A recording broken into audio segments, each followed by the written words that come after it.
For years, Officer Dwyer pulled over black drivers, confident no one could challenge him.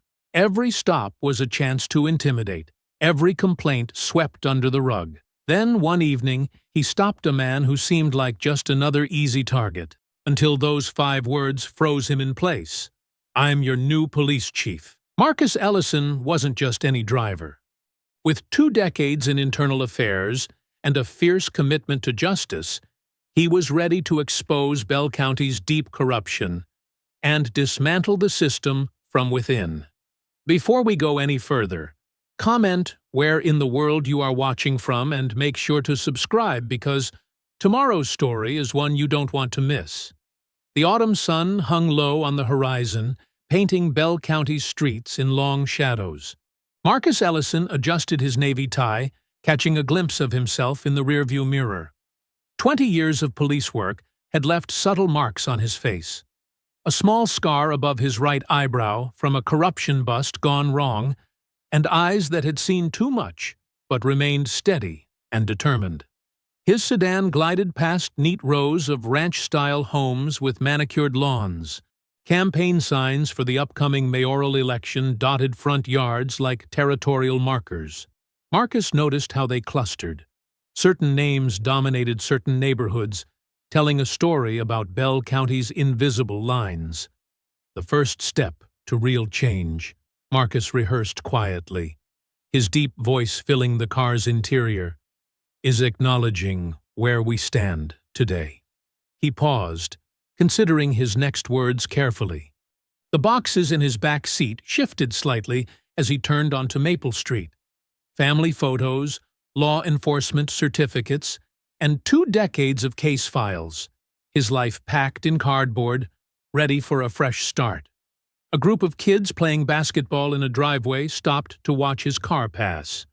Marcus nodded at them, noting how the black children's shoulders tensed slightly, their game pausing until his vehicle was safely passed.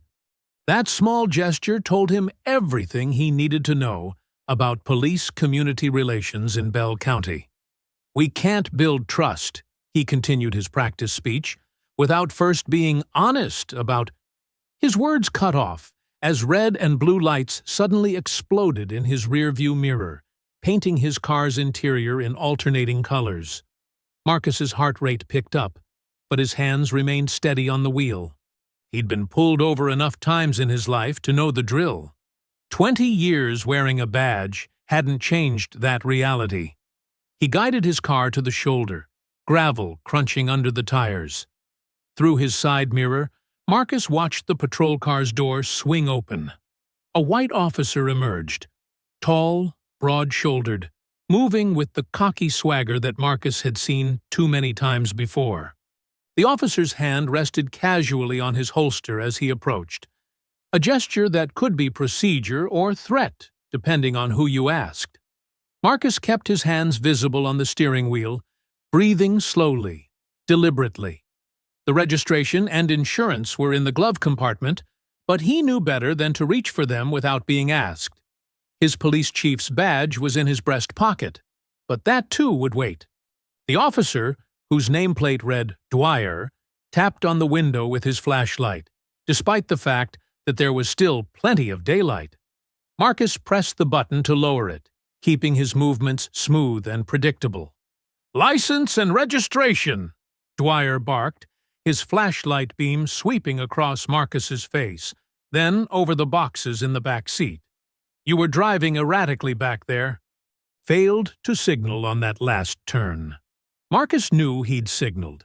He'd spent 20 years enforcing traffic laws. Following them was second nature. "Good evening, officer," he said, keeping his voice calm and professional. "I'd be happy to provide those. Would you like me to reach for them now?" Dwyer's jaw tightened at Marcus's composed response. "Step out of the vehicle," he ordered, taking a step back and widening his stance. Marcus felt the familiar weight of the moment settle onto his shoulders. He'd been on both sides of this scenario, as the officer and as the black man being profiled. The irony wasn't lost on him that his first interaction in his new jurisdiction would be this. "Officer Dwyer," Marcus said carefully, I want to comply with your instructions, but I'd like to understand why you need me to exit the vehicle for a routine traffic stop. I said step out, Dwyer repeated, his voice taking on an edge that Marcus had heard too many times before. You got a lot of boxes in that car, looking awful suspicious for this time of day. Marcus noted the escalation in Dwyer's tone, the way his hand had moved closer to his weapon. In the growing darkness, another patrol car's lights appeared in the distance, responding to what was likely a backup call Dwyer had already made. The situation was deteriorating exactly the way Marcus had spent years teaching other officers to avoid. He could feel the weight of his chief's badge in his pocket, but revealing it too soon might only make things worse. For now, he had to navigate this moment carefully, aware that his handling of the next few minutes could set the tone for his entire tenure in Bell County. Keeping his movements deliberate and his voice steady, Marcus began to reach for his door handle. The approaching patrol car's siren grew louder, its lights joining Dwyer's in painting the darkening street in urgent flashes of red and blue. In his rearview mirror, Marcus could see phones emerging from nearby houses, residents beginning to record what was unfolding on their quiet suburban street. Marcus's fingers had barely touched the door handle when Dwyer's voice cracked through the evening air. Hands where I can see them. Both hands on the wheel, now! Marcus complied immediately, his palms pressing against the leather steering wheel. The setting sun cast long shadows across the dashboard, and sweat began to bead on his forehead despite the cool autumn air. Officer, Marcus tried again, his voice remaining measured. I have identification that will explain everything. Shut it, Dwyer cut him off, his flashlight beam now scanning the vehicle's interior more aggressively. You know how many stolen vehicles we get through here? Nice car like this, out-of-state plates, guy like you behind the wheel? Marcus felt his jaw tighten at the implication. This is my personal vehicle, Officer Dwyer. If you'll allow me to reach for my credentials— I said shut it! Dwyer's voice rose sharply. He keyed his shoulder radio, eyes never leaving Marcus. Dispatch. I'm gonna need additional units. Got a possible 1031 here on Maple. Drivers being uncooperative. Marcus watched in his side mirror as more residents emerged from their homes, drawn by the commotion. A teenage girl in a yellow hoodie held up her phone, its camera lens catching the red and blue lights. 2 backup units were now visible in his rearview mirror, approaching fast. Step out of the vehicle slowly, Dwyer commanded, drawing his weapon. Keep your hands where I can see them. Marcus took a deep breath, knowing this situation was spiraling dangerously out of control.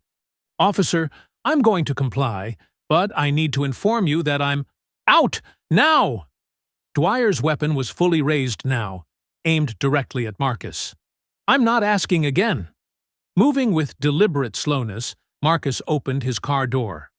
The evening air hit his face as he emerged, hands raised above his head. His tie, perfectly knotted just minutes ago, felt suffocating now. On your knees! Dwyer barked, gesturing toward the road's centerline with his gun. Hands behind your head, fingers interlocked. More phones appeared in windows and doorways. Marcus could hear murmured conversations, some angry, some worried.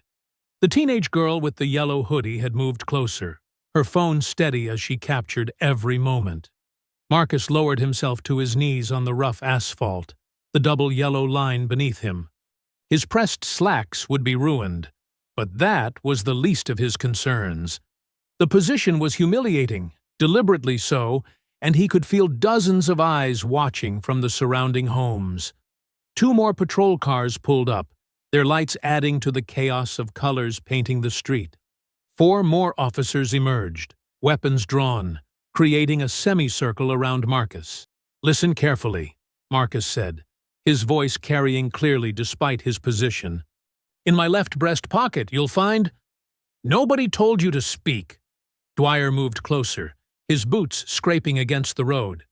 You think you can just roll through our town in a car that's obviously not yours and start giving orders? A woman's voice called out from one of the porches. "This ain't right! He ain't done nothing!" "Get back inside, ma'am," one of the backup officers shouted. "This is police business." Marcus remained still, his fingers locked behind his head, feeling the evening chill through his suit jacket. He could hear car doors opening and closing as more residents emerged to witness the scene. The girl in the yellow hoodie had been joined by others, all with phones raised, all recording. "Running the plates now," another officer announced from behind Marcus. "Check for stolen vehicle reports," Dwyer instructed, his weapon still trained on Marcus. "Bet this one's hot. Probably grabbed it from Dallas or Houston." Marcus closed his eyes briefly, centering himself. 20 years of law enforcement experience told him this stop had nothing to do with turn signals or stolen cars. This was about power, about putting someone in their place, about maintaining what Dwyer saw as the natural order in Bell County. "Sir," one of the backup officers called out, "plates are coming back clean, registered to a Marcus Ellison from—" "Probably fake registration," Dwyer cut in. "These guys are getting smart with their paperwork these days." The asphalt was digging into Marcus's knees now, and he could feel the tension in the growing crowd. More voices were rising in protest, met with sharp commands from the officers to stay back. The girl in the yellow hoodie had somehow worked her way to an angle where she could capture both Marcus's face and Dwyer's aggressive stance. Through it all, Marcus remained still, his breath steady, his dignity intact despite the position they'd forced him into. He'd faced down corrupt officers before, brought down entire networks of police misconduct. But this moment was different. This wasn't an investigation. This was personal, immediate, and all too familiar to every black person who'd ever driven through a town where they didn't belong. The registration check continued in the background, but Dwyer seemed uninterested in the results. His focus remained fixed on Marcus, weapon ready, as if daring him to make the slightest movement that could justify escalation. Dwyer took a step closer, his boots crunching on loose gravel. "You know what I think? I think you're trying awful hard to sound educated for someone who just stole a nice car." Marcus kept his breathing steady, his fingers still locked behind his head. The position was becoming uncomfortable, but he maintained his composure. "Officer, I understand you're doing your job. But there's been a misunderstanding that we can easily clear up." "Oh, there's no misunderstanding here." Dwyer circled around Marcus, flashlight beam dancing across his suit jacket. "Nice clothes, too. Let me guess. Borrowed those for whatever scam you're running?" The crowd of onlookers had grown larger. Marcus could hear whispered conversations, the shuffle of feet on concrete, and the occasional angry outburst quickly hushed by others. The girl in the yellow hoodie had found a spot near a streetlight, her phone still recording steadily. "My credentials are in my left breast pocket," Marcus said clearly, making sure his voice carried to the other officers and the witnesses. "If you'll allow me to—" "What did I say about talking?" Dwyer snapped, moving closer. His breath smelled of coffee and mint gum. "You don't seem to understand how this works. I give the orders. You follow them. Simple enough for you?" The backup officers shifted uncomfortably. One of them, a younger man with ginger hair, spoke up. "Dispatch says the registration's solid, Dwyer. Owner's name is Marcus Ellison, coming from—" "Did I ask for commentary, Peterson?" Dwyer's voice carried a warning edge. "We're dealing with a suspicious subject who's been uncooperative from the start." Marcus felt his knees grinding against the asphalt, but he kept his voice level. "Officer Dwyer, I've complied with every command. I'm simply trying to resolve this situation peacefully." A woman's voice called from the growing crowd. "This is harassment. He ain't done nothing wrong." "Ma'am, step back, or you'll be arrested for interfering," Dwyer shouted, then turned his attention back to Marcus. "So articulate, aren't you? Bet you practice that tone real careful." making yourself sound all proper and important. More patrol cars arrived, their lights creating a disco effect across the darkening street. Marcus could see faces in every window of the surrounding houses now, could feel the tension building in the warm evening air. The crowd had grown to at least 30 people, many with phones raised. "Getting awful crowded out here," Dwyer commented, his tone mockingly casual. "Lot of witnesses to see what happens when people don't know their place." The ginger-haired officer, Peterson, stepped forward again. "Chuck, maybe you should secure the perimeter." Dwyer cut him off sharply. "Make sure none of these concerned citizens decide to interfere with police business." Marcus remained still, but his voice carried authority now. "Officer Dwyer, I want to be clear that I'm documenting every word and action of this encounter. Your badge number is clearly visible, and there are multiple witnesses recording." This seemed to amuse Dwyer, who let out a short laugh. "Documenting? That's cute. You know how many complaints I've had? Know how many stuck? This is Bell County, friend. Things work different here." The backup officers had spread out, forming a loose circle around the scene. Most looked uncertain now, especially as more residents emerged from their homes. The girl in the yellow hoodie had been joined by others, forming a wall of glowing phone screens. "Last time I'm going to say this," Marcus stated firmly. "My identification is in my left breast pocket.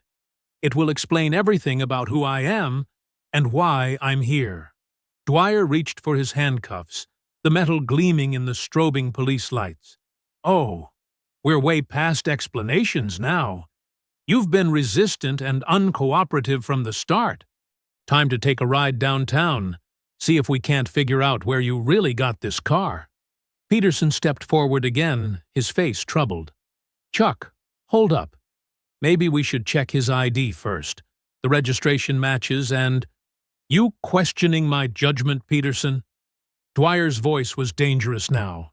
"Because I've got 15 years on this force, and I know a situation when I see one. This guy's been nothing but trouble since I lit him up." The crowd had grown restless. More voices were rising in protest, phones recording from every angle.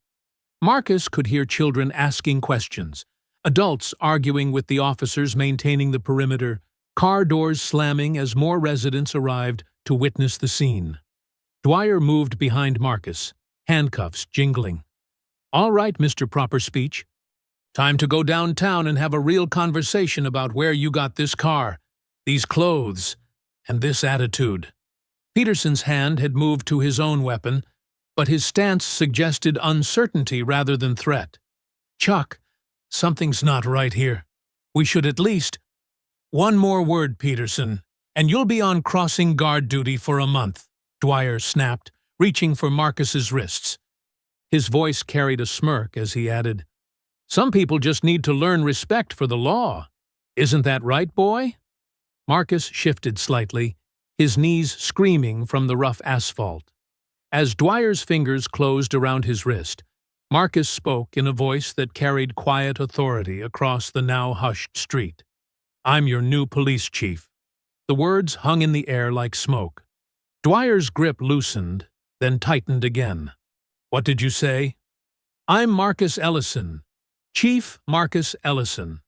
My appointment papers and badge are in my left breast pocket, exactly where I've been telling you they are for the past 10 minutes.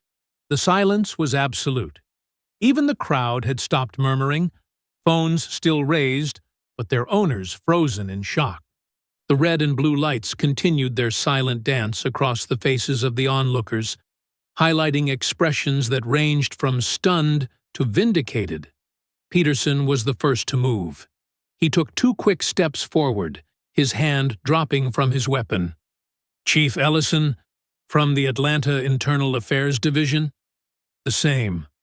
Marcus kept his hands behind his head, maintaining his position even as he felt Dwyer's grip trembling slightly.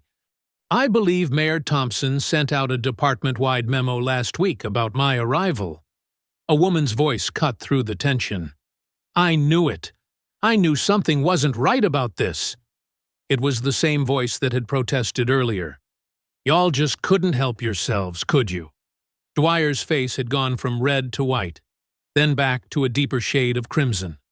The handcuffs jangled as his hands shook. You're lying. This is some kind of trick. Check my credentials, Marcus said calmly. They're right where I said they were, along with my badge, my appointment papers, and a letter of introduction from the mayor himself. Peterson moved closer, his eyes darting between Marcus and Dwyer. Chuck, maybe you should… Shut up, Dwyer's voice cracked. His fingers dug into Marcus's wrist hard enough to bruise. This is some kind of setup. You people always trying to make us look… Officer Dwyer, Marcus interrupted, his tone carrying the weight of 20 years of law enforcement experience. You're hurting me. Remove your hands immediately. More phones had appeared in the crowd. The girl in the yellow hoodie had somehow worked her way closer, her phone steady as she captured every moment. The backup officers were exchanging glances, their uncertainty now mixed with something that looked like fear. Chuck, Peterson tried again. Let him up. This is really bad. Bad? A laugh bubbled up from the crowd. This is perfect. They finally caught themselves on camera. Dwyer's grip suddenly released. Marcus heard him stumble back a step, boots scraping on the road. The night air felt cool where Dwyer's hands had been. Stand up slowly, sir, Peterson said, moving to Marcus's side. Please. Marcus rose carefully, his knees protesting after so long on the ground. He kept his movements deliberate and calm, aware of the dozens of cameras still recording. As he straightened his suit jacket, he could see Dwyer in his peripheral vision, the officer's face a mask of confusion and growing horror. My credentials, Marcus said clearly, reaching slowly for his breast pocket. He removed his badge and ID, holding them out to Peterson. I believe these will clarify the situation. Peterson examined the documents, his face growing paler by the second. Oh, God. Oh, Jesus. He looked up at Marcus, then at Dwyer, then back at the badge in his trembling hands. These are real. He's the new chief. A wave of reactions rippled through the crowd. Someone clapped, others laughed. A few angry voices called out suggestions about what should happen to Dwyer.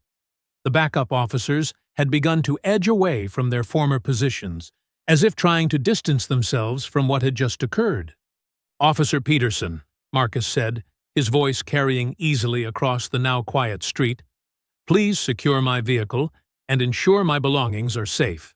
He straightened his tie, brushed some gravel dust from his knee, and finally turned to face Dwyer directly. The officer who had been so confident moments ago now looked like he might be sick. His hand rested on his belt, but nowhere near his weapon now. His eyes darted between Marcus's face and the crowd, perhaps finally realizing just how many witnesses were recording this moment. Officer Dwyer, Marcus said, each word precise and measured. I believe we need to have a conversation about proper procedure during traffic stops, and about several other matters, including your interesting interpretation of probable cause. He paused, letting the words sink in. That conversation will take place in my office, first thing tomorrow morning. A young voice from the crowd, probably the girl in the yellow hoodie, called out, This is going viral for sure. Marcus kept his eyes on Dwyer as he spoke again. For now, I suggest you return to the station and complete your incident report. I expect it to be detailed and accurate. Every word, every action, exactly as it occurred. He gestured to the phones, still recording. I'm sure we can cross-reference it with the video evidence if necessary. The fluorescent lights of Bell County Police Department buzzed overhead as Marcus walked through the front doors. The night shift dispatcher's eyes widened, her coffee cup frozen halfway to her mouth. Word traveled fast in small towns. Her phone was probably already blowing up with texts about what had happened on Main Street. Evening, Marcus said politely, showing his badge. I'm Chief Ellison. Yes, sir, she stammered, quickly standing. I'm Sandy Miller. We, weren't expecting you until tomorrow." Plans changed. Marcus glanced around the lobby, taking in the dated furniture and yellowing community bulletins. "Is Captain Reynolds still here?"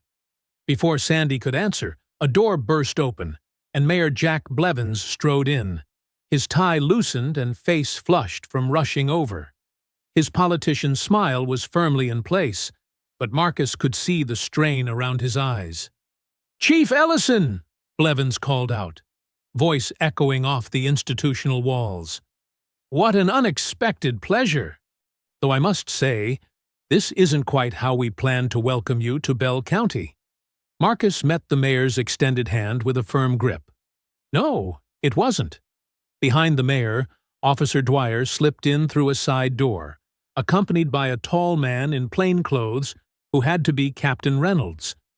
They spoke in hushed tones, Dwyer's shoulders hunched defensively. "Let's get you settled in your office," Blevins said quickly, steering Marcus away from the scene. "We can discuss this unfortunate misunderstanding in private." "Misunderstanding?" Marcus kept his voice level. "Is that what we're calling it?" The mayor's smile tightened as they passed through the bullpen. Officers pretended to focus on paperwork, but Marcus felt their eyes following him. Some faces showed curiosity, others uncertainty, and more than a few displayed open hostility. "Now, Marcus, may I call you Marcus?" Blevins didn't wait for permission.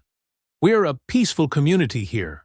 Sure, we have our little hiccups now and then, but nothing that can't be worked out among friends." They reached the chief's office. The nameplate still read, "Chief William Hartford, retired." Marcus made a mental note to change that first thing tomorrow. "About tonight's incident," Blevins continued, closing the door behind them. "Officer Dwyer is one of our most experienced patrolmen. Perhaps a bit zealous in his duties sometimes, but his heart's in the right place." Marcus settled into the chair behind his new desk, letting the mayor's words hang in the air.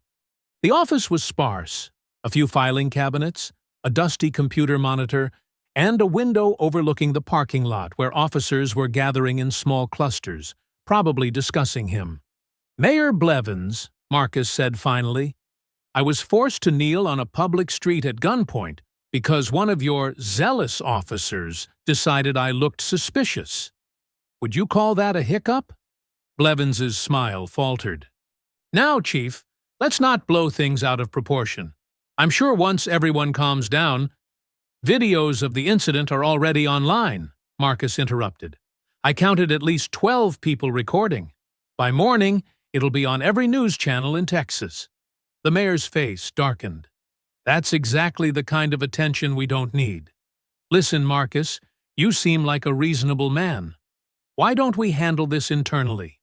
A brief suspension for Dwyer, some sensitivity training. I'll handle my department my way," Marcus said quietly, starting with a full review of Officer Dwyer's record and a formal investigation into tonight's events. That could be disruptive to morale. So is kneeling on asphalt with a gun pointed at your back. Their eyes locked across the desk. After a moment, Blevins forced his smile back into place. "Well, you've had a long day. Why don't we discuss this fresh in the morning? Say, 9 o'clock?" Marcus nodded once. The mayor headed for the door, then paused. "Welcome to Bell County, Chief Ellison. I do hope you'll come to understand how we do things here." After Blevins left, Marcus sat in silence, listening to the building settle around him. The night shift continued outside his door, but no one knocked. He could hear fragments of whispered conversations when officers passed by. His name mentioned, then quick footsteps hurrying away. He began exploring his new domain, opening drawers and cabinets. His predecessor's files were meticulously organized, though something about their neat labels felt too perfect, too clean. In the bottom drawer, he found a stack of complaint forms, all marked "closed" in red ink. One file was thicker than the others, dated just 3 months ago. The complaint alleged excessive force during an arrest. Multiple officers involved, a teenage suspect, witnesses who suddenly became unavailable. Marcus remembered seeing something about protests in Bell County around that time, but the story had disappeared quickly from the news. The file was marked "Closed, no evidence" in the same red ink as the others. But as Marcus flipped through the pages, he noticed gaps in the narrative, missing statements, convenient equipment malfunctions. Every loose end had been neatly tied up, every question answered with bureaucratic precision. He set the file aside, making a mental note to dig deeper. The incident might be closed according to the paperwork, but 20 years in internal affairs had taught him that the tidiest files often hid the biggest messes.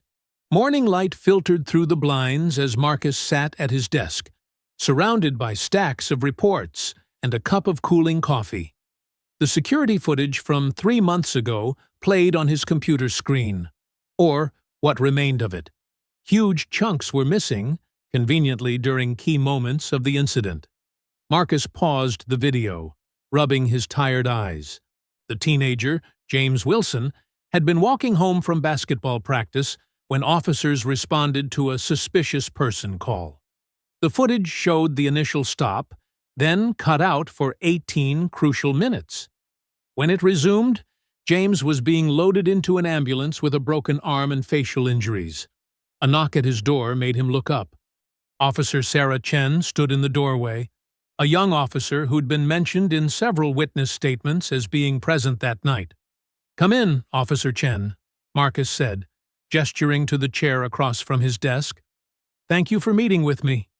Chen sat stiffly, her hands clasped in her lap. "You wanted to discuss the Wilson case, sir?" "Yes." Marcus pulled out the incident report. "Your statement says you arrived after the situation was already under control, but witnesses place you there during the entire encounter. Want to explain the discrepancy?" Chen's eyes darted to the door, then back to Marcus. "My report is accurate, sir." "Is it?" Marcus leaned forward. "Because I've got 3 separate witnesses who say you tried to stop Officer Dwyer from escalating the situation. They say you called for medical help before anyone else realized how badly James was hurt." Color drained from Chen's face. She lowered her voice to barely above a whisper. "Chief, you don't understand how things work here?" "Then explain it to me." Chen glanced at the door again. "We have a code. Anyone who breaks it, things happen. Equipment malfunctions. Backup arrives late. Reports get lost. Are you saying officers deliberately put their colleagues at risk?" "I'm saying nothing happens by accident here." Chen's knuckles were white where she gripped her hands together. "After what happened to James, I tried to file a complete report. The next day, my locker was broken into. Nothing taken, just moved around. A message." Marcus studied her face. "Why are you telling me this now?" "Because maybe you're different." Chen met his eyes. "What happened to you last night? That was Dwyer sending a message. But you didn't back down. Maybe you can actually change things." Marcus nodded slowly. "I'll need your help. The real story of what happened that night. They'll know it was me. Not if we're smart about it." Marcus pulled out a fresh notepad. "Tell me everything, Officer Chen. Every detail you remember." For the next hour, Chen spoke quietly while Marcus took notes. The picture she painted was ugly, routine harassment masked as proactive policing, evidence tampering, witnesses pressured into changing statements, a system designed to protect itself at any cost. As the sun climbed higher, Marcus drove through Bell County's east side, where modest homes sat close together behind chain-link fences. He pulled up to the Wilson house, a well-maintained bungalow with potted plants on the porch. James's mother, Patricia Wilson, answered his knock. She was a tall woman with tired eyes, wearing scrubs from her nursing shift. "Can I help you?" "Mrs. Wilson, I'm Marcus Ellison, the new police chief." He showed his badge. "I'd like to talk about what happened to James." She studied him for a long moment before stepping back. "Come in." The living room was neat, but lived in. Family photos covering the walls. James smiled from a recent basketball team picture, his arm still in a cast. "James is at physical therapy," Patricia said, sitting on the couch. 3 months later, and he still can't fully straighten his arm. "I've been reviewing his case," Marcus said. "The official report doesn't match witness statements or his injuries." Patricia's laugh was bitter. "Of course it doesn't. They said he resisted, that he fought back. My boy knows better than that. He knows what happens to young black men who fight back." "I believe you," Marcus said quietly. "And I believe James." She looked at him sharply. "What good does that do us now?" "I'm reopening the investigation. Not just into what happened that night, but the cover-up afterward." Marcus met her gaze steadily. "I can't promise it will be quick or easy, but I promise you this. I will get justice for James." Patricia's eyes filled with tears. "Why should I trust you?" "Because last night, I was the one kneeling on that street." Marcus's voice was soft, but firm. "I know exactly what your son went through, and I won't rest until every officer involved is held accountable." She wiped her eyes, nodding slowly. "What do you need from us?" "For now, just patience, and keep James safe." Marcus stood. "I'll be in touch soon." As he walked back to his car, Marcus noticed an unmarked Crown Victoria idling across the street. The windows were tinted, but he could make out 2 figures inside. The car pulled away as soon as he looked directly at it, turning smoothly onto a side street. Back at the station, Marcus strode through the squad room, aware of the eyes tracking his movement. The morning's tense energy had shifted to something darker. Officers who'd been chatty earlier now spoke in whispers, conversations dying as he passed. He found Dwyer in the break room, laughing with 2 other officers who quickly found reasons to leave. A heavy-set man in a cheap suit, clearly the union representative, stood beside him. "Officer Dwyer," Marcus said, his voice carrying across the room. "My office.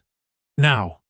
Dwyer took his time finishing his coffee, setting the mug down with deliberate slowness. "Of course, Chief. Bob here will be joining us." He gestured to the union rep. "Fine by me." Marcus held the door, watching them file in. Inside his office, Marcus closed the door and sat behind his desk. He pulled out a thick folder and let it drop with a solid thump. "Do you know what this is, Officer Dwyer?" "Can't say that I do, sir." Dwyer's tone made the "sir" sound like an insult. 6 excessive force complaints in the past year. 3 involving minority suspects. All mysteriously cleared without investigation. Marcus opened the folder. Plus last night's incident with me. The union rep, Bob, cleared his throat. "If this is about last night, Officer Dwyer was following standard protocol for a suspicious vehicle stop." "Was he?" Marcus's voice remained calm. "Because I've reviewed our protocols. Nowhere do they authorize drawing a weapon on an unarmed civilian who's fully complying. Nowhere do they permit forcing someone to kneel on the road without probable cause." "The officer had reasonable suspicion," Bob started. "Based on what?" Marcus cut in. "My race? My car? Please, explain to me what made me suspicious." Dwyer's face reddened. "You were driving erratically. The dashcam footage shows otherwise." Marcus pulled out a printout. "Just like the footage from the Wilson case showed no resistance before that teenager ended up with a broken arm." "You're way out of line," Dwyer snapped, standing up.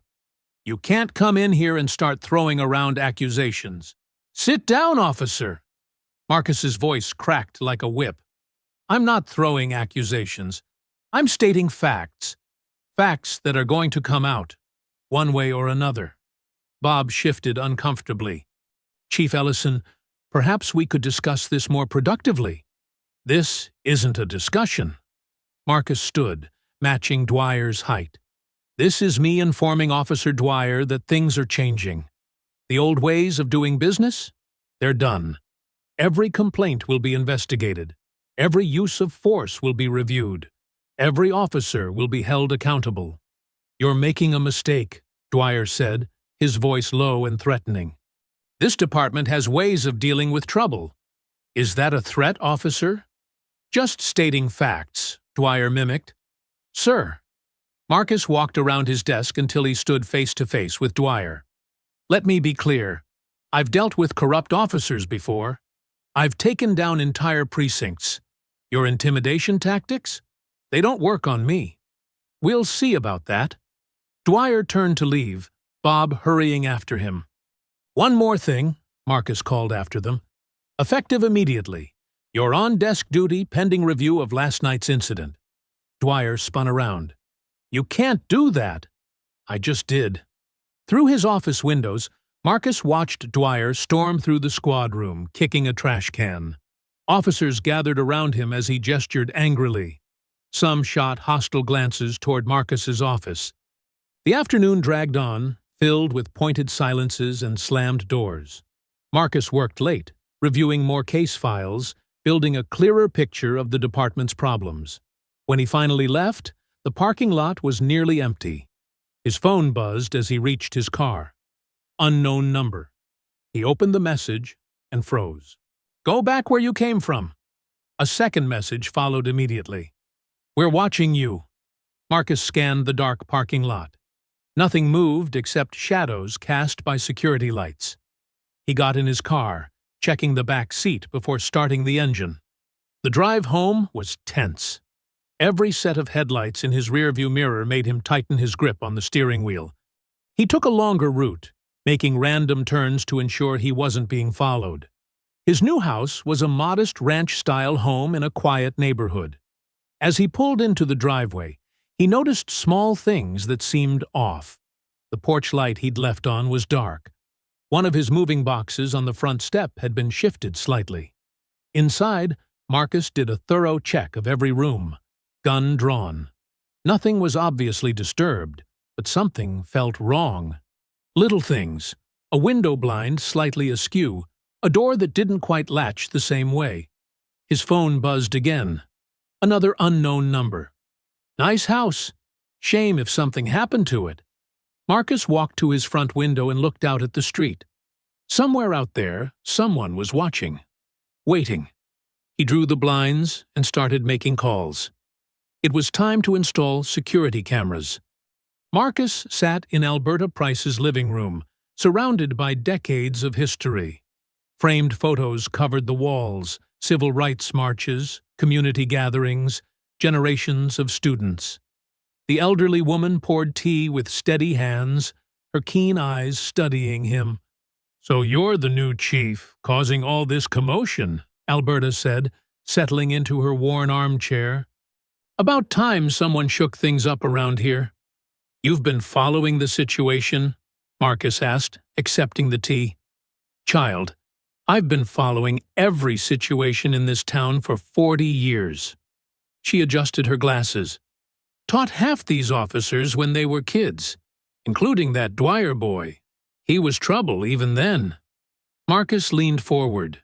"What can you tell me about the department's history?" "It's not pretty." Alberta reached for a thick photo album. "See this? 1985 protest, after they beat a black teenager nearly to death. No charges filed.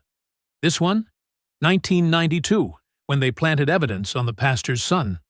2003, shot an unarmed man in his own backyard." She flipped through pages of newspaper clippings. "Some faces change, but the story stays the same." "Until now," Marcus said firmly.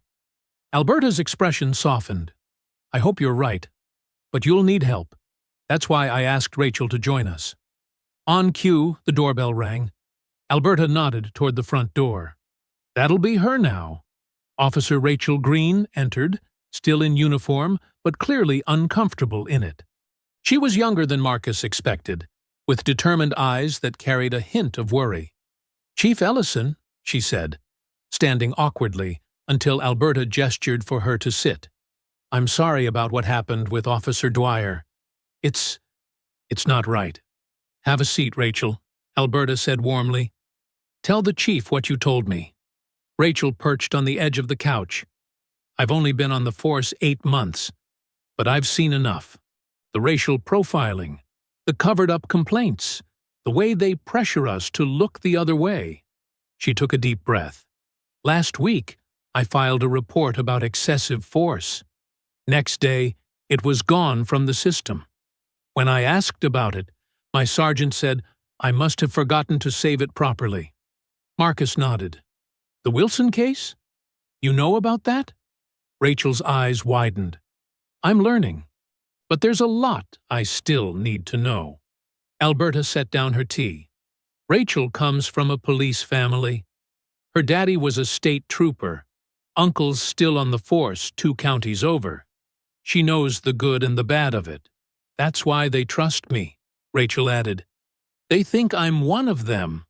They don't guard their words around me. But I can't stay silent anymore. Not after seeing... She trailed off, hands twisting in her lap. It's dangerous, what you're doing, Marcus warned.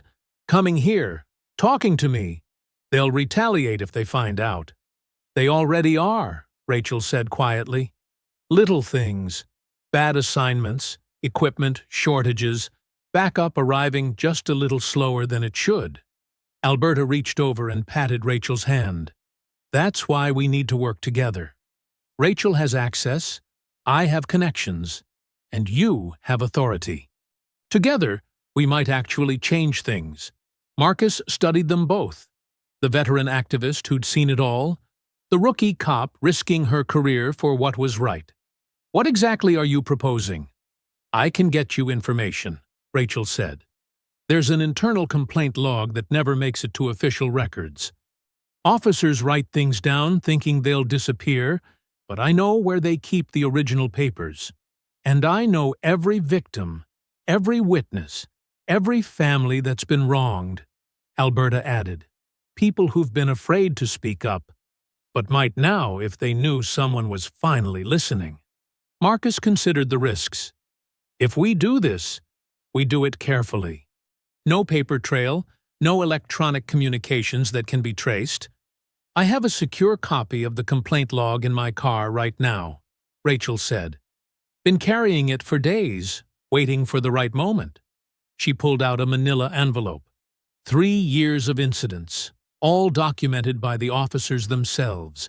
They think these records are destroyed each month, but the clerk keeps the originals. Marcus took the envelope, feeling its weight. This is a start, but we'll need more. We'll get it, Alberta said firmly. Rachel can be our eyes inside. I'll work my community connections, and you keep pushing from the top. They won't expect us to work together. That's our advantage. Meet here, Rachel suggested. Mrs. Price's house is safe. They'd never suspect. They suspect everything, Alberta corrected. But they've been watching me so long, they've gotten lazy about it. We'll use that. Marcus looked around the room again, seeing it differently now. Not just a retired teacher's home, but a command center for justice.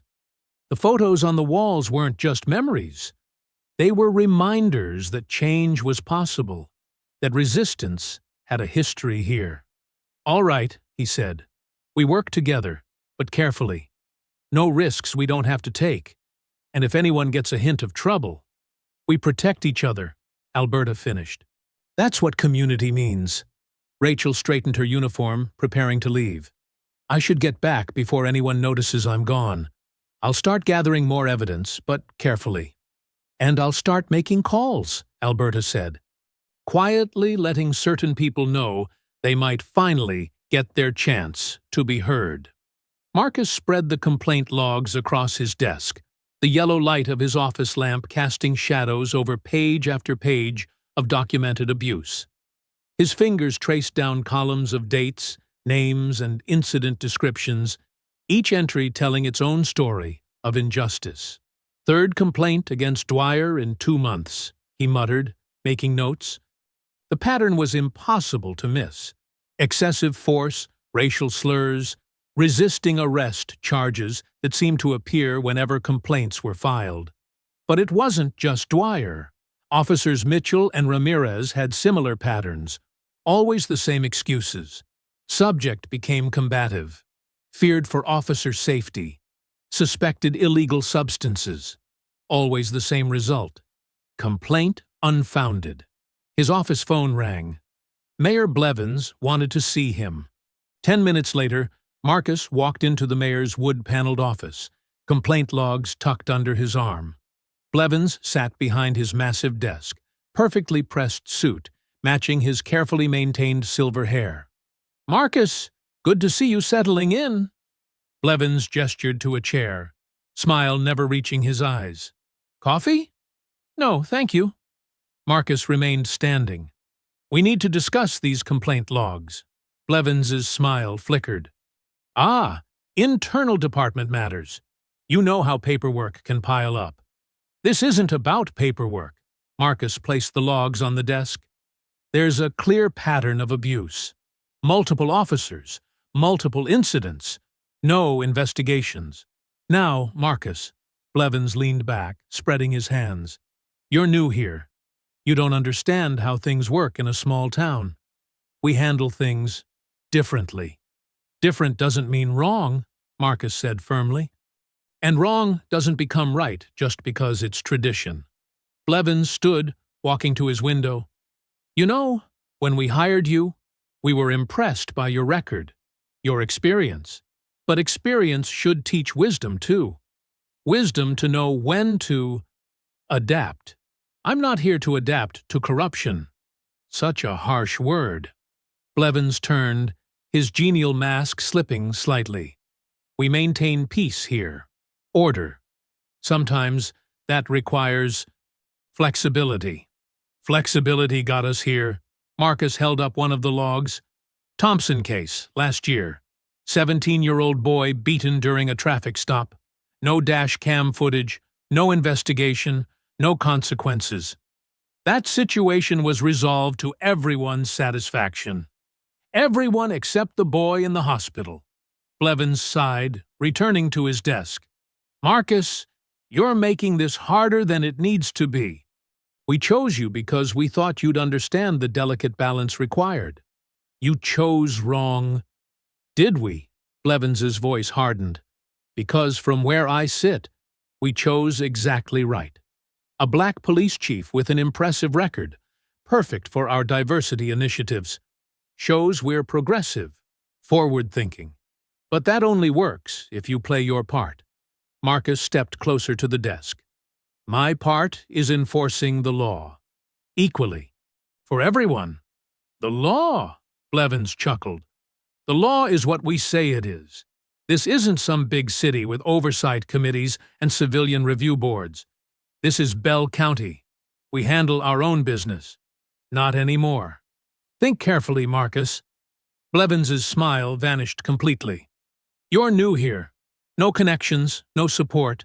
Push too hard, and you might find yourself very isolated. Is that a threat?" "A reality check." Blevins stood again. "Now, why don't you take the weekend? Clear your head. Come Monday, we can discuss more. Productive approaches to your role here." Marcus gathered the logs. "We'll discuss these complaints and the officers involved." "Marcus," Blevins called as he reached the door, "don't make enemies you don't need to make." The drive home was tense, Marcus's knuckles white on the steering wheel. The sun had set, leaving the streets dark except for scattered pools of lamplight. He pulled into his driveway, killed the engine, and sat for a moment in the silence. The crunch of gravel made him look up. Nothing moved in the shadows. He stepped out of the car and immediately heard the soft hiss of air. All 4 tires methodically slashed. Marcus pulled out his phone, snapped photos in the harsh glare of his flash. The cuts were clean, professional, someone who knew exactly what they were doing. He called it in, knowing what would happen.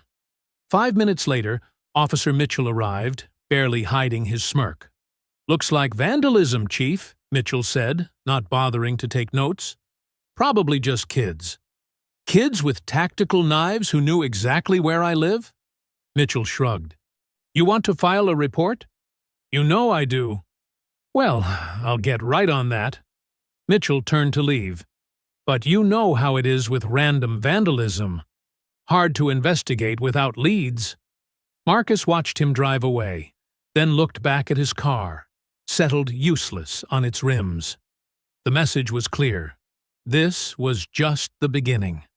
Marcus parked his borrowed car in front of Alberta's modest brick home. The evening sun cast long shadows across her well-tended garden, where marigolds and zinnias added splashes of color. He grabbed his briefcase, filled with complaint logs and evidence, and walked up the neat concrete path. Alberta opened the door before he could knock. "Come in quickly," she said, ushering him inside. "I've got coffee ready, and we need to talk." Her living room was warm and inviting, with worn but clean furniture and walls covered in framed photos, generations of students she'd taught, community events she'd organized, protests she'd led. The coffee table was already spread with newspapers and documents. "I've been doing some digging of my own," Alberta said, pouring coffee into mismatched mugs.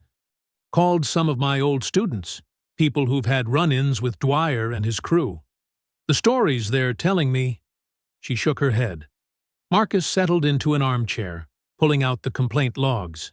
"It's worse than we thought. Every complaint buried. Every investigation stopped before it started. And the mayor—" He described his confrontation with Blevins. Alberta snorted. "That man's been covering up dirt since before you were born. Back in '85, when they beat that young boy outside the high school—" She stopped, looking at a particular photo on the wall. "His mama was one of my students.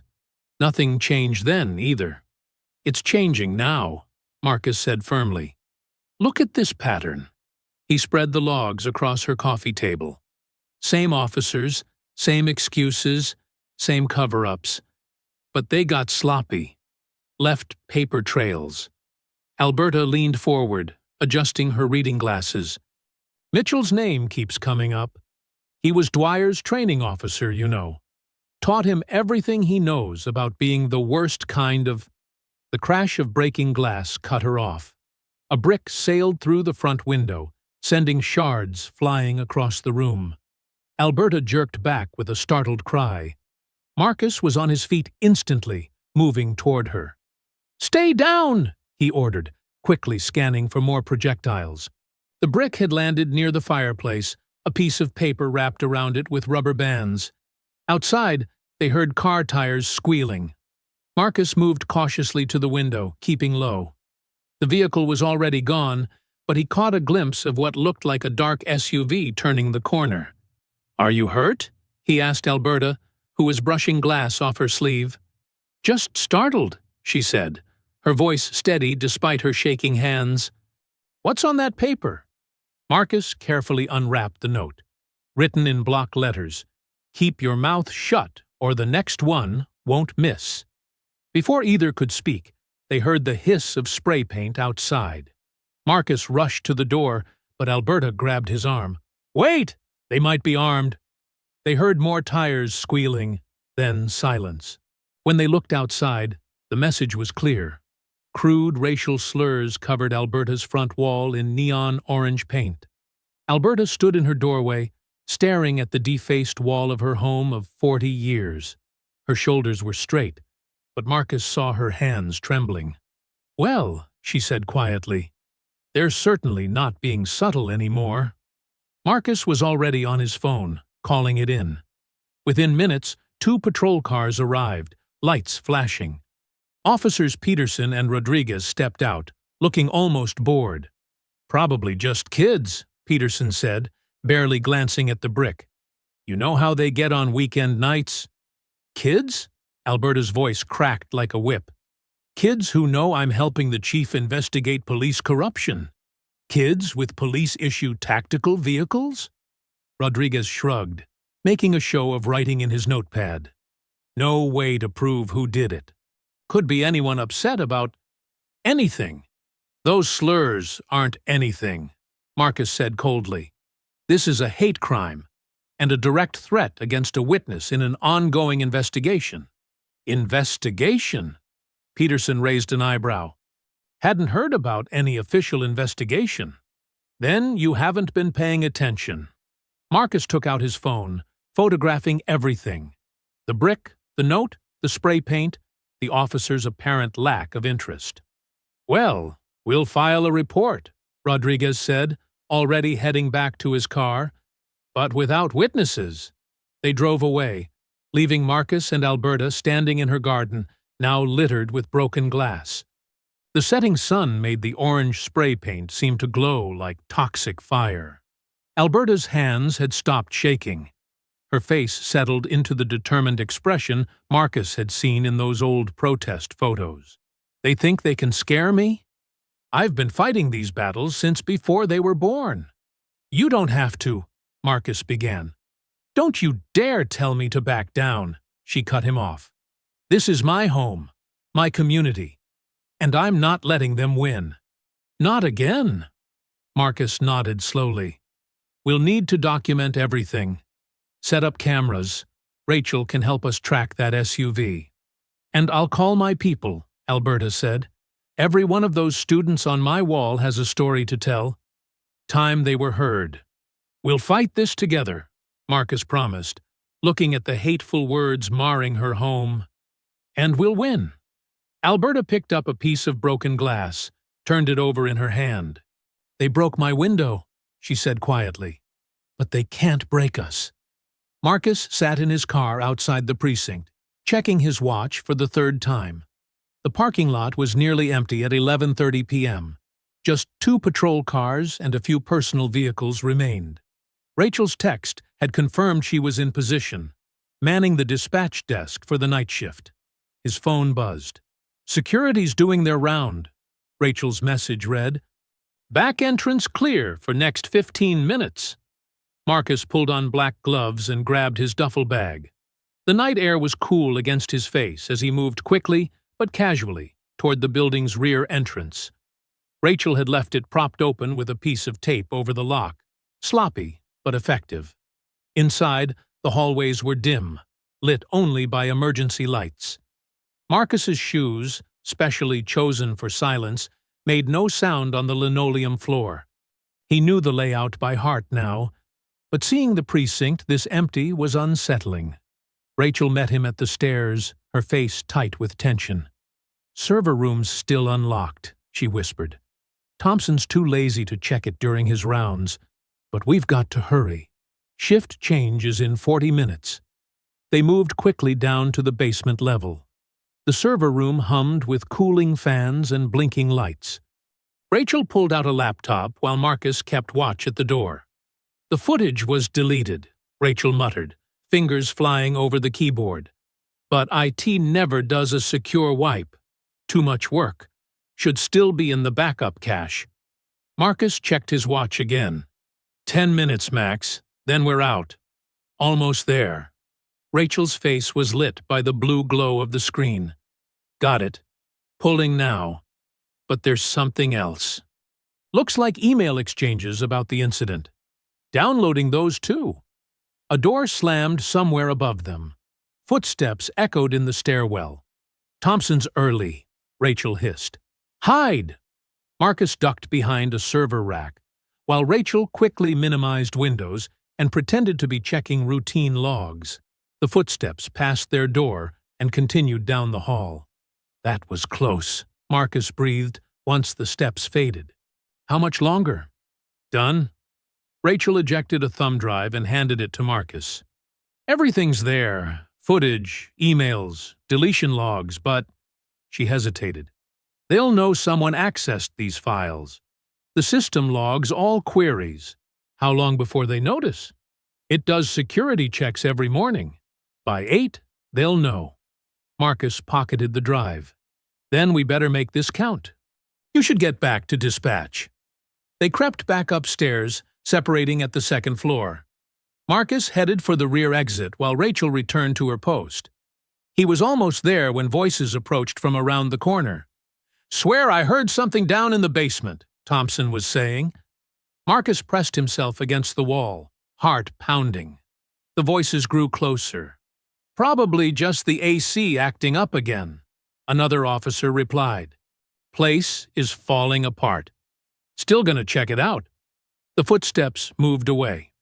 Marcus waited 30 seconds, then slipped out the back door into the night air. He walked calmly to his car, fighting the urge to run. Once inside, he texted Rachel. "Clear. Delete the security footage from the last hour if you can." "Already done," she replied. "But Officer Miller saw me leaving the server room. He's suspicious." Marcus started his car, keeping the lights off until he reached the street. The thumb drive felt heavy in his pocket. Their first real evidence, but at what cost? Rachel's cover was likely blown. As he drove home, Marcus's phone buzzed again. "Rachel, Miller's making calls, word spreading that I'm helping you. What do we do?" Marcus gripped the steering wheel tighter. They'd known this might happen, but not so soon. Rachel had put everything on the line. Her career, her safety, her family's legacy in law enforcement. And now there was no going back. He pulled over to respond, "Go home as soon as your shift ends. Don't talk to anyone. We'll meet tomorrow with Alberta." The streets were empty as Marcus drove through town, but he couldn't shake the feeling of being watched. The thumb drive contained what they needed, proof of the cover-up, evidence of who was involved. But now Rachel was exposed, and their enemies knew they were closing in. At a red light, Marcus glanced at his rearview mirror. No headlights behind him, but that didn't mean much. The real question was, how many officers were already getting calls and texts about Rachel's betrayal? How many were planning their next move? The light turned green. Marcus drove on, his mind racing through contingency plans. They had the evidence now, but getting it out safely and protecting Rachel in the process would be another challenge entirely. The night's operation was over, but the real danger was just beginning. Marcus kept one eye on his rearview mirror as he drove through the quiet streets. The thumb drive felt like it was burning a hole in his pocket. Something wasn't right. The roads were too empty, even for this time of night. A pair of headlights appeared behind him, closing fast. Marcus tensed, gripping the wheel tighter. The vehicle, a black SUV with tinted windows, was riding his bumper now. He pressed the accelerator, but the SUV matched his speed. Suddenly, the SUV swerved into the oncoming lane and pulled alongside him. Marcus caught a glimpse of masked figures inside before the SUV slammed into his driver's side. His car skidded, tires screaming against asphalt. Marcus fought the wheel, trying to maintain control, but another hit sent him spinning. His car crashed through a guardrail and down a shallow embankment, coming to rest against a tree. Dazed, ears ringing, Marcus tasted blood. The airbag had deployed, and his chest ached from the impact. Above, he heard car doors slamming, footsteps crunching on gravel. Training kicked in. Marcus unbuckled his seatbelt and grabbed his flashlight from the center console. A heavy-duty model he'd carried since his days in internal affairs. He checked the thumb drive was still secure in his inside jacket pocket. 3 masked men approached his car. One held a baseball bat. Another had brass knuckles glinting in the streetlight. The third reached for Marcus's door handle. Marcus kicked the door open hard, catching the first attacker in the knee. The man stumbled back with a cry of pain. Marcus exploded out of the car, swinging his flashlight in a wide arc that caught the second man across the face. The heavy metal connecting with a satisfying crunch. The man with the bat swung wild. Marcus ducked, feeling the whoosh of air over his head. He drove his shoulder into the attacker's midsection, using the man's momentum to flip him over his back. The bat clattered away into the darkness. Pain exploded in Marcus's kidney as the third man landed a punch from behind. Marcus staggered but spun with the hit, bringing his elbow up into his attacker's throat. The man gagged and stumbled back. The first attacker was up again, favoring his injured knee but throwing practiced punches. Marcus recognized the stance: police combat training. He blocked a jab but caught another body shot that made his ribs scream. Marcus switched to defense, letting his attackers tire themselves out. His back pressed against his wrecked car as they circled him. Blood ran down his face from a cut above his eye. The man he'd hit with the flashlight charged in. Marcus sidestepped, grabbing the man's arm and using his momentum to slam him face first into the car door. The attacker crumpled, mask askew, revealing a familiar jaw. Officer Thompson. The other two attacked together. Marcus caught a glancing blow from the brass knuckles that made his vision blur. He countered with a palm strike to one man's nose, feeling cartilage give way. The other man wrapped him in a bear hug from behind. Marcus drove his head back, connecting with his attacker's face. The grip loosened. He broke free and spun, landing 3 rapid punches to the man's solar plexus. As the attacker doubled over, Marcus brought his knee up into the man's face. The last man standing backed away, hands raised. "This isn't over," he growled, voice muffled by his mask. He grabbed his dazed partners and helped them scramble back up the embankment. Marcus watched the SUV speed away, memorizing as much of the plate number as he could see through his swelling eye. His whole body throbbed.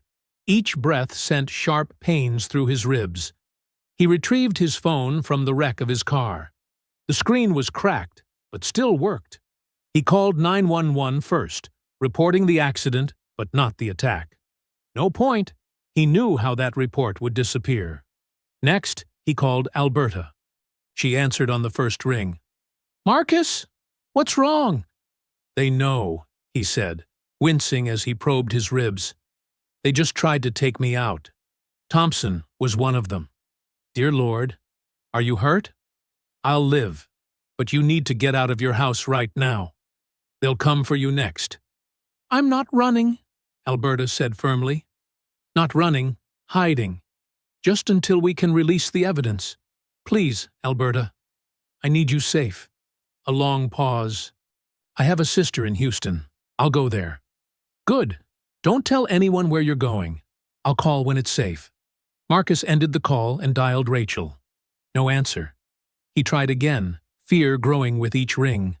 Finally, her voice, breathless. "Marcus? Are you okay?" "Yeah, just got home. The whole department's buzzing about me helping you. Miller's been calling everyone." "Listen carefully," Marcus said, starting the long walk home. "Every step hurt. They just tried to kill me. You're not safe. Pack a bag and get out of town. Don't tell anyone where you're going, not even me." "But the evidence?" "I've got it. I'll find a way to release it. But I need to know you're safe first." "My aunt has a cabin up near Dallas," Rachel said. "No one knows about it." "Good. Go there. Turn off your phone once we hang up. I'll contact you through Alberta when it's time." Marcus limped along the dark street, one arm wrapped around his ribs. Blood dripped from his split lip, and his left eye was nearly swollen shut. But the thumb drive was safe, and his people would be too. The real war was about to begin. Marcus stood in front of the mirror in his bathroom, wincing as he buttoned his shirt over the purple bruises covering his torso. His left eye was swollen nearly shut, and butterfly bandages held together the cut above his eyebrow. Every breath sent sharp pains through his ribs, but he straightened his tie anyway. Today was the day. The First Baptist Church was already packed when he arrived. News vans lined the street outside, their satellite dishes reaching toward the morning sky. Marcus had called every local station, every newspaper within 50 miles. Whatever happened today, there would be witnesses. Reverend Jackson met him at the side door. The old man's eyes widened at Marcus's battered face. "Chief Ellison, are you sure about this? Maybe you should rest." "No time for rest, Reverend," Marcus said, checking the thumb drive in his pocket for the 100th time. "Evil thrives in darkness. Time to shine some light." Inside, The church hummed with tension. Camera crews jostled for position near the front. The pews were filled with a mix of faces: concerned citizens, activists, officers in plain clothes watching with hard eyes. Mayor Blevins sat in the front row, his usual polished smile replaced by a tight-lipped frown. Marcus made his way to the podium, each step carefully measured to hide his pain. Whispers rippled through the crowd at his appearance. He saw phones coming up to record his bruised face. "Thank you all for coming," Marcus began, his voice carrying to the rafters. "I called this meeting because the people of Bell County deserve the truth. For too long, there's been a cancer growing in our police department, a culture of violence, racism, and cover-ups." Movement near the back caught his eye. Dwyer had slipped in, standing with arms crossed, jaw clenched.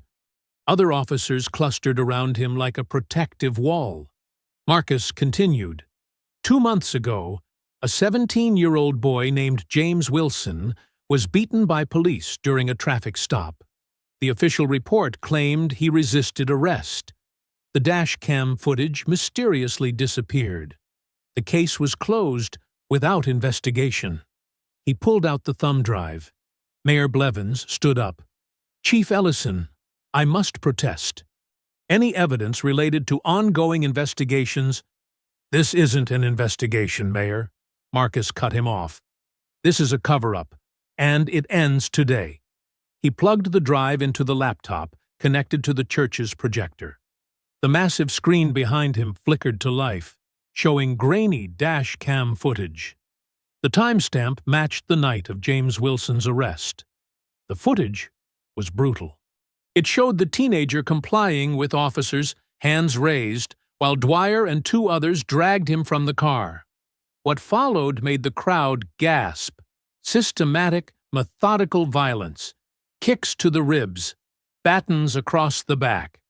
The boy's screams echoed through the church's speakers. But it got worse. The footage jumped to later that night, showing the station's evidence room. Dwyer and several officers huddled around a computer, deleting files. The mayor's voice could be clearly heard off-screen. "Make sure it's all gone. This never happened." Marcus paused the playback. The silence in the church was deafening. Then someone started sobbing. James Wilson's mother, clutching her husband's arm. "This isn't an isolated incident," Marcus said into the silence. "I have documentation of dozens of similar cases. Excessive force, false arrests, evidence tampering, all swept under the rug by the same people sworn to protect and serve." The crowd erupted. Shouts of anger mixed with demands for justice. Reporters were already broadcasting live, their cameras sweeping between Marcus's bruised face and the damning images frozen on screen. Mayor Blevins stormed toward the podium. "This is outrageous. You have no authority to—" "He has every authority!" The voice rang out from the back. A woman in a sharp suit stood up, holding up a badge. "Sarah Martinez, State Attorney General's Office. We've been monitoring the situation in Bell County for months.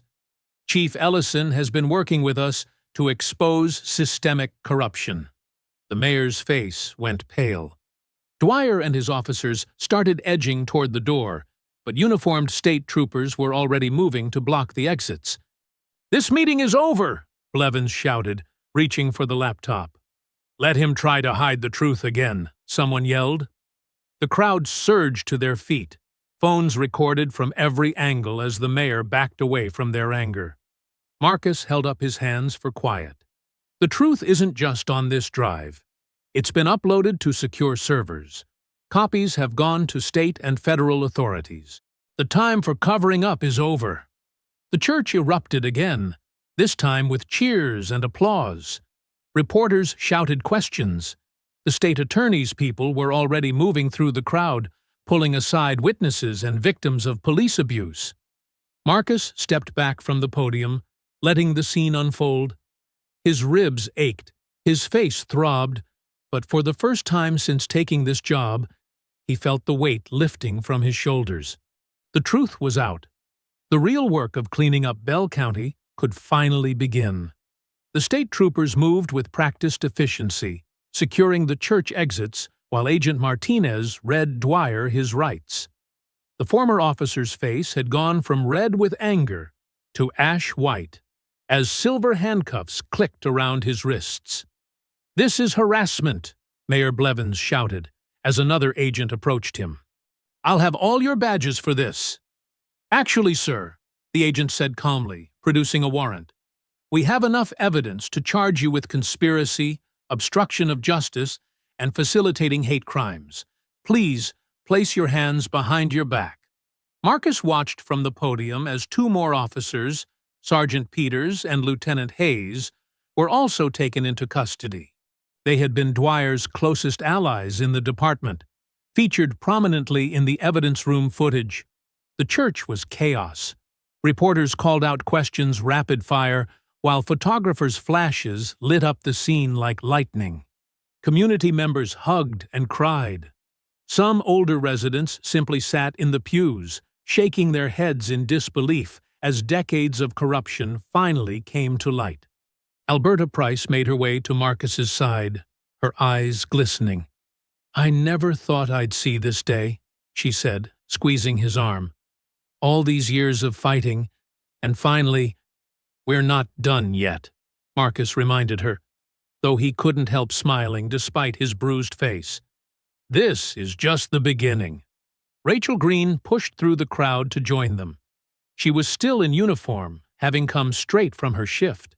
"Chief, the state police want us at the station. They're setting up a command center to start reviewing all our files."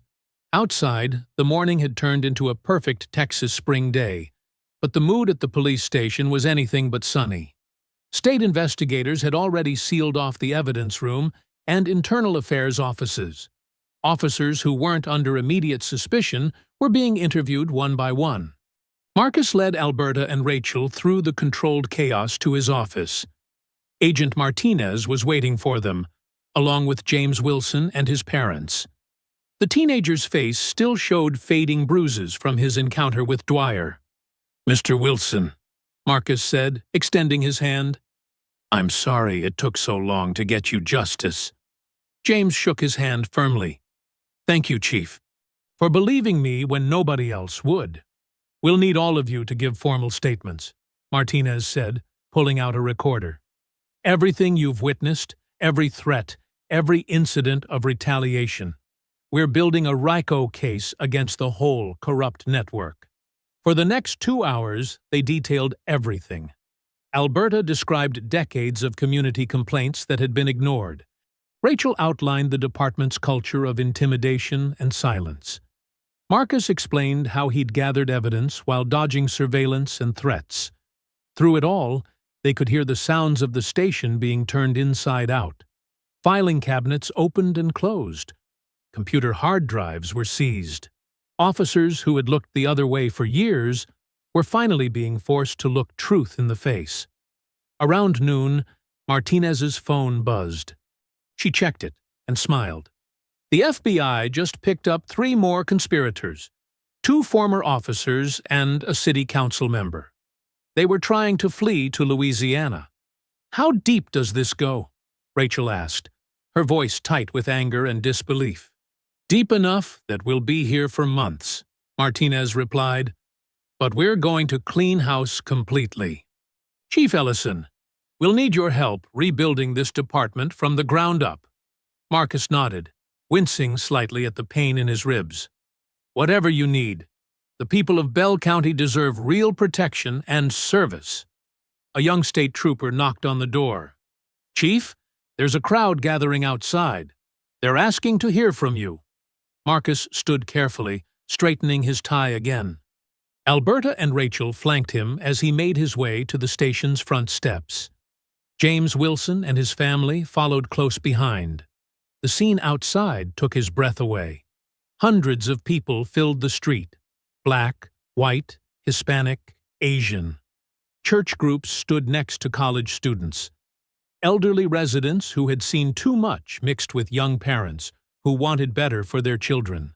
Signs demanded justice and reform.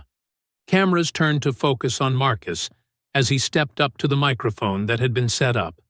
His bruised face would be on every news broadcast, but he didn't mind. Let people see the cost of standing up to corruption. "The truth is out," he began, his voice carrying across the hushed crowd. "But truth without action means nothing. We have a chance now to build something better. A police department that truly serves and protects everyone equally. It won't be easy. Change never is. But look around you. Look at your neighbors standing beside you. This is what justice looks like. This is what hope looks like." Alberta squeezed his shoulder as the crowd cheered. Rachel stood tall in her uniform, tears streaming down her face. The Wilson family held each other, finally seeing the beginning of healing. Reporters called out questions about what would happen next, about who else might be arrested, about how long rebuilding would take. But Marcus just stood there, letting the moment sink in. The sun was high overhead now, shining down on all of them equally, warming away the last shadows of Bell County's dark past. A week had passed since the arrests. The Bell County Community Center buzzed with energy as residents filed in for the town hall meeting.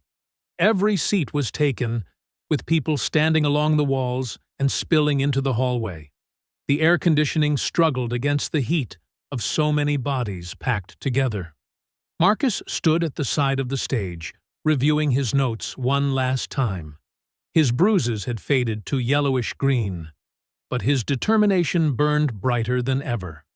Alberta sat in the front row, her silver hair gleaming under the fluorescent lights, while Rachel stood by the door in her freshly pressed uniform, her sergeant's stripes still crisp and new. "You ready for this?" Alberta asked as Marcus approached the podium. The microphone squealed briefly before settling into silence. "Good evening, everyone," Marcus began, his voice steady and clear. "We're here tonight not just to talk about what happened, but about where we go from here. The arrests last week were just the beginning. Real change takes time, commitment, and most importantly, it takes all of us working together."